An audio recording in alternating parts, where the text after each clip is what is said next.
जय हिंद साथियों। सबसे पहले स्वागत है आप सबको इस नए वीडियो पे।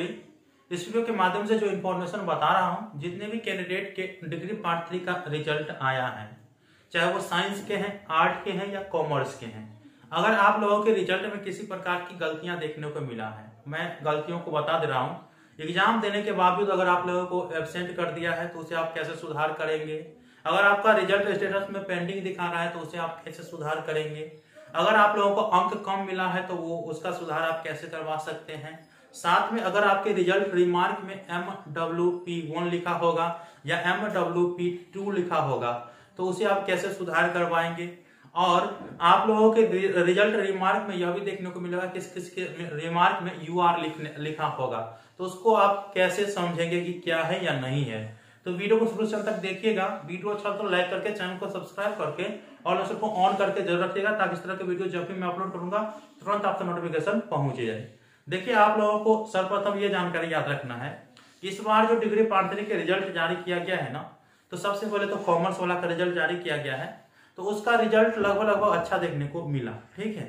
इसके बाद साइंस वाला का रिजल्ट जारी किया गया है ना, तो ऐसा लग रहा था साइंस वाला जैसे कितना विद्वान हो गया है। ठीक है, ऐसा लग रहा था।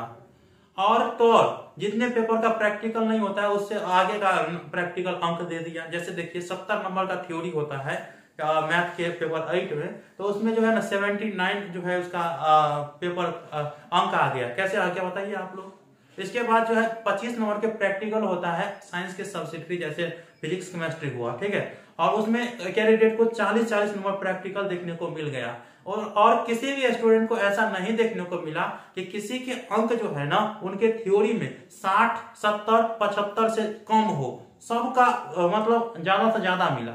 लेकिन यही हम आर्ट वाले कैंडिडेट का रिजल्ट देखे ना, तो ऐसा लगा कि आर्ट वाला का कोई वैल्यू है ही नहीं, ऐसा रिजल्ट दिया गया है। सबको एवरेज मार्क कर करके पास कर दिया गया है। किसी को तो पेंडिंग कर दिया गया, किसी का एब्सेंट कर दिया गया है। इस प्रकार का समस्या देखने को मिल रहा है। और कैंडिडेट कमेंट करके हम लोगों को बोलते हैं कि सर मैंने इतना लिखे हैं और मुझे पूरा उम्मीद था कि इतना अंक आएगा और फिर भी नहीं आया। तो भाई जो आया अब उस चीज से संतुष्ट होना पड़ेगा।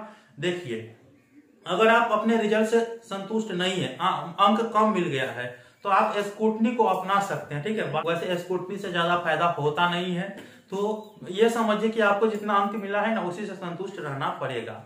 अब देखिए, आपके रिजल्ट स्टेटस में अगर MWP1 लिखा है या MWP2 लिखा है, अगर आपके रिजल्ट स्टेटस के रिमार्क में MWP1 लिखा है, ठीक है, तो इसका मतलब यह है कि आपके पार्ट 1 में किसी न किसी पेपर में फंसा हुआ है, आप उसको क्लियर करवाइए। अगर आप क्लियर हो गया है तो आप यूनिवर्सिटी से जाकर के सभी डॉक्यूमेंट जमा करके उसको क्लियर करवा सकते हैं। ठीक है। अगर आपके MWP2 लिखा है रिजल्ट स्टेटस के रिमार्क में, तब आप लोगों को यह जानना है कि आपके पार्ट 2 में कोई ना कोई पेपर फंसा हुआ है। अगर आप पार्ट 2 का एग्जाम दे दिए हैं, आपका रिजल्ट आ चुका है, तब आप लोगों को उसे यूनिवर्सिटी में जाकर के सुधार करवा लेना है। ठीक है, ये आप लोग याद रखेंगे। देखिए, एक बात कि कुछ ऐसे कैंडिडेट है जो एग्जाम दिए थे पार्ट 3 का, फिर भी उनको एब्सेंट कर दिया गया, उस कारण से उसका रिजल्ट पेंडिंग दिखा रहा है या जो भी दिखा रहा है। ठीक है, तो आप लोगों को यूनिवर्सिटी नहीं जाना है, जैसा कि जो VC साहब है उनके कहना है कि आप अपने महाविद्यालय में जाकर के एप्लीकेशन दीजिएगा कि मैंने एग्जाम दिए हैं, मेरा रिजल्ट एब्सेंट कर दिया गया है, इस कारण से मेरा रिजल्ट पेंडिंग हो गया है। तो वो आप अपने कॉलेज में जाकर के बता सकते हैं, एप्लीकेशन दे सकते हैं। कॉलेज के स्तर से जो है ना यूनिवर्सिटी भेजा जाएगा, यूनिवर्सिटी सुधार कर दिया जाएगा, ऐसा बताया गया है। तो आप या तो कॉलेज से सुधार करवा सकते हैं या आप यूनिवर्सिटी जाकर सुधार करवा सकते हैं। ठीक है, तो ये आप लोग याद रखेंगे।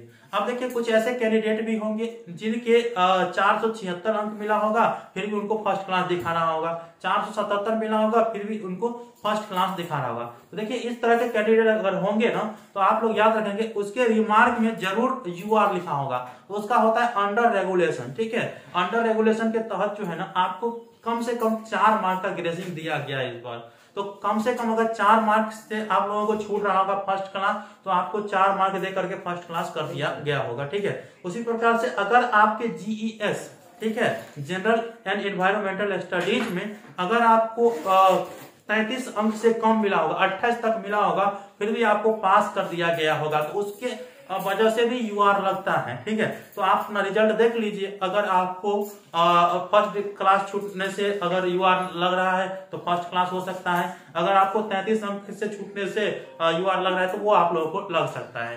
तो ये आप लोगों को जानकारी याद रखना है। ओवरऑल जानकारी मैंने बताने का प्रयास किए हैं कि अगर आपका रिजल्ट एब्सेंट है, पेंडिंग है, तो आप लोगों को क्या करना है। ठीक है, साथ में आप लोगों के अगर रिजल्ट में गड़बड़ियां देखने को मिला है तब आप लोगों को आपके ऊपर स्क्रूटनी है, उससे ज्यादा फायदा नहीं होता है, फिर भी आप उसको अपना सकते हैं। ठीक है, वो यूनिवर्सिटी जाकर के होता है।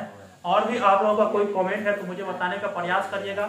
और जिनका पार्ट 1, पार्ट 2, पार्ट 3 सब क्लियर हो गया तो आप अपना सर्टिफिकेट लेना चाहते हैं ना, तो आप लोग अपने विश्वविद्यालय जाकर के एप्लीकेशन दे सकते हैं। ठीक है, तो आप लोगों को टाइम लेगा, उसके हिसाब से आपका काम कर देगा। तो विश्वविद्यालय जाकर के आप लोगों को अपना अगर मार्कशीट लेना है, ऐसे मार्कशीट आ जाएगा 1 महीना 1.5 महीना में, तो वो आपके जो कॉलेज में ही आ जाएगा। अगर जरूरी है जल्दी तो आप अपने विश्वविद्यालय जाकर के एप्लीकेशन दे करके ले सकते हैं। ठीक है, तो आई होप कि आप लोगों को जानकारी समझ में आ चुका है। कुछ भी डाउट रह गया होगा तो मुझे कमेंट बॉक्स में बता दीजिएगा। मिलते हैं अगले वीडियो में, तब तक के लिए धन्यवाद। जय हिंद, जय भारत।